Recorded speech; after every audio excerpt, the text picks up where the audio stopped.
True lala kaya? Jericho, namanhi ka na nga ba sa pamilya ni Janine?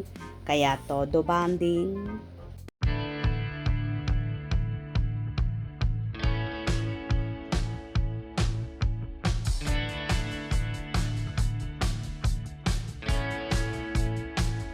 May mga kumakalat nga na balita na namanhi ka na raw ang kapamilya actor at Mr. Pogi na si Jericho Rosales sa napapabalitang kasintahan na niya at isa sa bida ng hitseryeng Lavender Fields, ang kapamilya actress at multi-awarded na si Janine Gutierrez.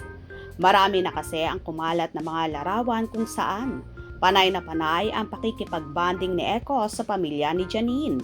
Kagaya na lang ng nagdaang naging birthday celebration ng mamita ni Nini na si Miss Pilita Corrales, kung saan hinarana pa ni Echo ang lola ni Janine, na ikinatuwa naman ng lahat.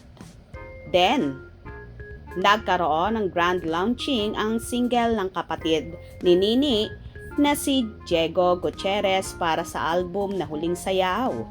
Namataan din na kasama ni Janine at Echo ang mga kapatid ng dalaga at dito nga ay spotted na magkahawak kamay pa sina Janine at Echo. Then, naglabas nga ng pinaka-latest vlog si Janine sa kanyang YouTube channel kung saan huling-huli ang lambingan nila ni Echo na marami ang pinakilig at nagkaroon pa nga sila ng food trip sa Japan. Namasyal ng bonggang-bongga sa tourist spot na karamihang pinupuntahan ng mga celebrity, kagaya na lang ng sikat na Mount Fuji. Ipinakita rin ng Econin ang Todo Max na yakapan at lambingan sa naturang vlog na yon, na mukhang inispoiled ng todo ni Echo si Nini na halos ikutin nila ang iba't ibang restaurant kung saan nagsiserve ng masasarap na pagkain.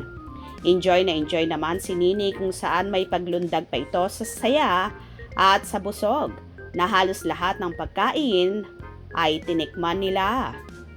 Ang sumunod at huli naman ay nagbahagi nga si Diego Gutierrez sa kanyang Instagram story ng larawan kung saan nasa beach sila at sa naturang larawan na yon lahat ay nakatalikod, nakaharap sa beach.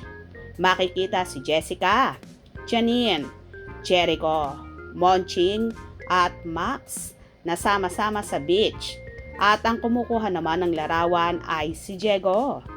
Dahil sa mga naglabasang ito kaya naman hindi maiwasan ang iba na tila totoo nga ang chismis na tuluyan ng namanhikan si Jericho kay Janine kaya todo ang banding nito sa pamilya ng actress.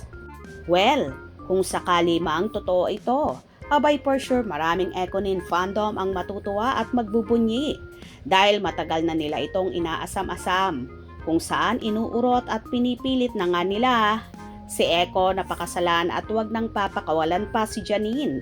At sila naman din daw ay nasa tamang edad na rin kaya tama lang daw na bumuo na sila ng sariling pamilya at magkaroon ng mga supling na Little Iko at Little Nini. Agree ba kayo doon? Kung nagustuhan nyo ang video na ito, comment down below.